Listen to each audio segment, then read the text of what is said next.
가버나움에 로마 군대 백부장이 한 사람이 있었습니다.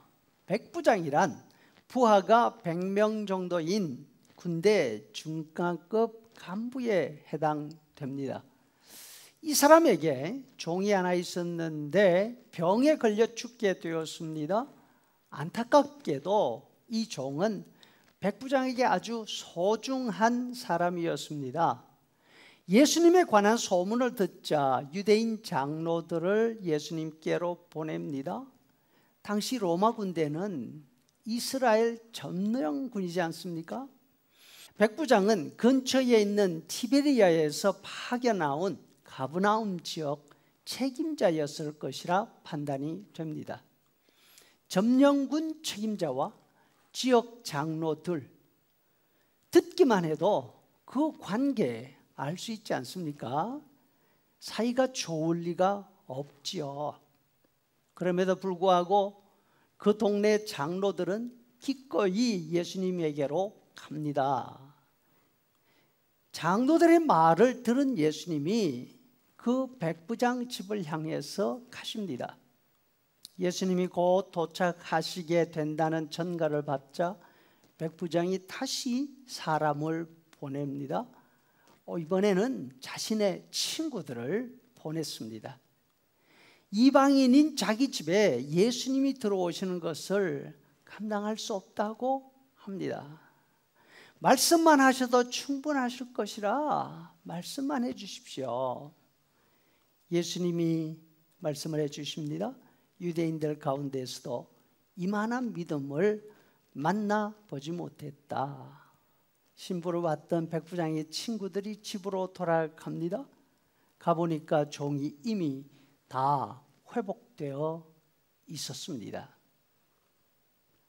백부장을 대신해서 예수님께로 간 유대 장로들이 예수님에게 간절하게 부탁을 합니다. 4절에 보니까 이 일을 하시는 것이 이 사람에게는 합당하나이다. 여기에서 주목할 단어가 합당하다는 말이지 않습니까? 다른 사람은 몰라도 이 사람은 당신이 잘해 주셔도 될 만한 충분한 자격이 있습니다. 이 뜻입니다. 백부장은 적대적인 관계에 있는 유대인 리더들에게서 진심 어린 인정을 받고 있었습니다. 그래서 유대 장로들이 백부장의 부탁에 일삼아 예수님께로 간 것입니다. 엎드려 빌듯이 사정합니다. 선생님, 자격이 있습니다. 이 사람은 요구대로 해주셔도 될 만한 충분한 자격이 있습니다. 자신이 통제하고 있는 지역 사람들을 사랑하는 사람입니다. 우리를 위해서 사제를 털어 직접 회당을 지어준 사람입니다. 이 사람은 가버나움 지역 관리를 책임지고 있는 로마 장교였지만 지역민들을 마음대로 하지 않습니다. 이해하려고 애를 썼습니다. 관심을 가지다 보니까 그 지역 주민들의 필요가 무엇인지를 알게 됐습니다. 개인 재산을 내놓고 유대인 회당을 지어줄 것입니다. 우리로 말하면 예배당을 지어준 겁니다. 오라 가라 예수님께 명령할 수 있는 힘을 가지고 있었습니다. 그러나 명령하지 않고 정중하게 묻고 있습니다. 오셔서 내 종을 살려주실 수 있습니까? 유대인 지역민들을 대하는 자세뿐 아니라 자신의 집에서 부리는 종의 병세까지 살피고 그 종을 위해서 다른 사람에게 부탁하는 이런 모습을 보아서 이 사람의 성품을 알 수 있지 않습니까? 예수님이 자기 집에 가까이 오자 다시 사람을 보냅니다.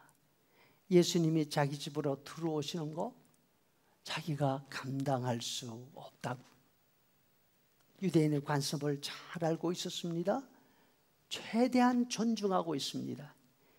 자신의 입장을 고집하는 것이 아니라 예수님을 배려하고 있습니다. 이방인인 자기 집에 유대인인 예수님이 들어왔을 때 예수님이 어떤 곤란을 당할지 알고 있었던 거죠. 예수님이 말씀하십니다. 유대인들 가운데서도 이만한 믿음의 인격을 만나보지 못했다. 예수님은 지금 당신이 만나본 유대인들과 로마 사람 백부장을 비교하고 있으십니다. 어떤 유대인들보다도 더 유대인다운 그런 사람이죠. 정말로 하나님의 은혜를 받기에 자격이 있는 사람이었습니다. 왜? 백부장의 마음이 예수님의 마음과 너무나 닮아있기 때문이었습니다. 예수님은 하나밖에 없는 아들을 잃은 과부, 그 과부를 지나치지 못하시고 고통을 알아주셨습니다. 13절에 보니까 주께서 과부를 보시고 불쌍히 여기사 울지 마라 하시고 죽었던 아들을 살리셔서 그 엄마에게 돌려주셨습니다. 긍휼이 많으신 분이 예수님이십니다. 여러분, 누가 예수님의 은혜를 누릴 만한 자격이 있습니까? 그 사람은 예수님을 닮은 사람인 줄로 생각합니다. 마음속에 긍휼이 있는 사람들입니다. 예수님은 그 당시 세상을 보시면서 집 밖 장터에서 놀고 있는 아이들과 똑같다 하셨습니다. 장례식 놀이를 하자 해도 심퉁합니다. 그래 싫어? 그럼 우리 결혼식 놀이하자. 그래도 심드렁합니다. 기쁜 일이 있어도 기뻐하지 않습니다. 슬픈 일이 있어도 동정할 줄을 모릅니다. 그저 자기 생각, 자기 일에 바쁩니다. 혹시 이것이 우리의 모습이 아닙니까? 남에 대해서 무심한 이 시대에 우리는 예수님 믿는 사람이지 않습니까?